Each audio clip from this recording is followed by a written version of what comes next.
everyone, Pastor Joon is here. It's another day to do BRC, the Bible Reading Challenge. And we are going to read the Gospel of Luke chapter 12. Are you guys ready? Let me... Be careful of Corona. All right, let's start. Warnings and encouragements. Meanwhile, when a crowd of many thousands had gathered, so that they were trampling on one another, Jesus began to speak first to his disciples, saying, "Be on your guard against the yeast of the Pharisees, which is hypocrisy. There is nothing concealed that will not be disclosed, or hidden that will not be made known. What you have said in the dark will be heard in the daylight, and what you have whispered in the ear in the inner rooms will be proclaimed from the roofs. I tell you, my friends, do not be afraid of those who kill the body, and after that can do no more. But I will show you whom you should fear. Fear him who, after your body has been killed, has authority to throw you into hell.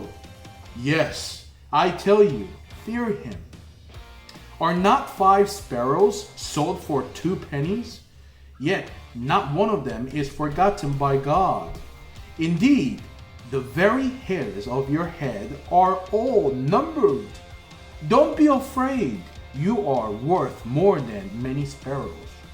I tell you, whoever publicly acknowledges me before others, the Son of Man will also acknowledge before the angels of God. But whoever disowns me before others will be disowned before the angels of God. And everyone who speaks a word against the Son of Man will be forgiven. But anyone who blasphemes against the Holy Spirit will not be forgiven. When you are brought before synagogues, rulers, and authorities, do not worry about how you will defend yourselves or what you will say, for the Holy Spirit will teach you at the time what you should say." The parable of the rich fool. Someone in the crowd said to him, "Teacher, tell my brother to divide the inheritance with me."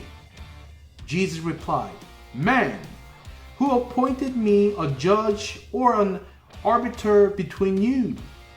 When he said to them, "Watch out! Be on your guard against all kinds of greed.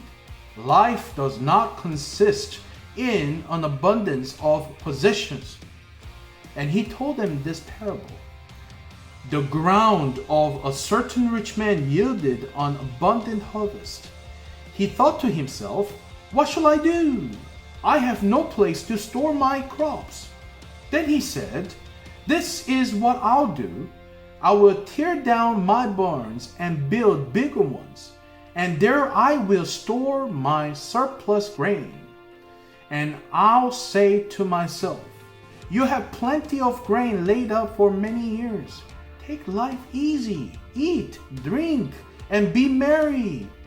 But God said to him, "You fool, this very night your life will be demanded from you. Then who will get what you have prepared for yourself? This is how it will be with whoever stores up things for themselves, but is not rich towards God. Do not worry." Then Jesus said to his disciples, "Therefore I tell you, do not worry about your life, what you will eat, or about your body, what you will wear. For life is more than food, and the body more than clothes. Consider the ravens. They do not sow or reap. They have no storeroom or barn, yet God feeds them. And how much more valuable you are than birds. Who of you, by worrying, can add a single hour to your life? Since you cannot do this very little thing, why do you worry about the rest? Consider how the wild flowers grow. They do not labor or spin. Yet I tell you, not even Solomon in all his splendor was dressed like one of these. If that is how God clothes the grass of the field, which is here today, and tomorrow is thrown into the fire, how much more will he clothe you, you of little faith? And do not set your heart on what you will eat or drink. Do not worry about it. For the pagan world runs after all such things, and your Father knows that you need them.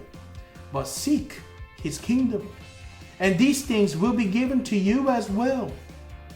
Do not be afraid, little flock, for your Father has been pleased to give you the kingdom. Sell your possessions and give to the poor. Provide purses for yourselves that will not wear out, a treasure in heaven that will never fail, where no thief comes near and no moth destroys. For where your treasure is, there your heart will be also. Watchfulness. Be dressed, ready for service, and keep your lamps burning, like servants waiting for their master to return from a wedding banquet, so that when he comes and knocks, they can immediately open the door for him. It will be good for those servants whose master finds them watching when he comes. Truly I tell you, he will dress himself to serve, will have them recline at the table, and will come and wait on them. It will be good for those servants whose master finds them ready, even if he comes in the middle of the night or toward daybreak. But understand this, if the owner of the house had known at what hour the thief was coming, he would not have let his house be broken into. You also must be ready, because the Son of Man will come at an hour when you do not expect him. Peter asked, Lord, are you telling this parable to us or to everyone? The Lord answered, Who then is the faithful and wise manager, whom the master puts in charge of his servants to give them their food allowance at the proper time? It will be good for that servant whom the master finds doing so when he returns. Truly I tell you, he will put him in charge of all his possessions. But suppose the servant says to himself, My master is taking a long time in coming, and he then begins to beat the other servants, both men and women, and to eat and drink and get drunk. The master of that servant will come on a day when he does not expect him, and at an hour he is not aware of. He will cut him to pieces and assign him a place with the unbelievers. The servant who knows the master's will and does not get ready or does not do what the master wants will be beaten with many blows. But the one who does not know and does things deserve punishment will be beaten with few blows. From everyone who has been given much, much will be demanded, and from the one who has been entrusted with much, much more will be asked. Not peace, but division. I have come to bring fire on the earth, and how I wish it were already kindled. But I have a baptism to undergo, and what constraint I am under until it is completed. Do you think I came to bring peace on earth? No, I tell you, but division. From now on there will be 5 in one family divided against each other, 3 against 2, and 2 against 3. They will be divided, father against son, and son against father, mother against daughter, and daughter against mother, mother-in-law against daughter-in-law, and daughter-in-law against mother-in-law. Interpreting the time.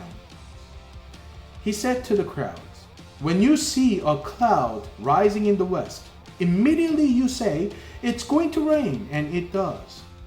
And when the south wind blows, you say, it's going to be hot, and it is. Hypocrites! You know how to interpret the appearance of the earth and the sky. How is it that you don't know how to interpret this present time? Why don't you judge for yourself what is right, as you are going with your adversary to the magistrate? Try hard to be reconciled on the way, or your adversary may drag you off to the judge, and the judge turn you over to the officer, and the officer throw you into prison. I tell you, you will not get out until you have paid the last penny. Amen. And that was chapter 12, everyone. Good job. And I'll see you. Bye-bye.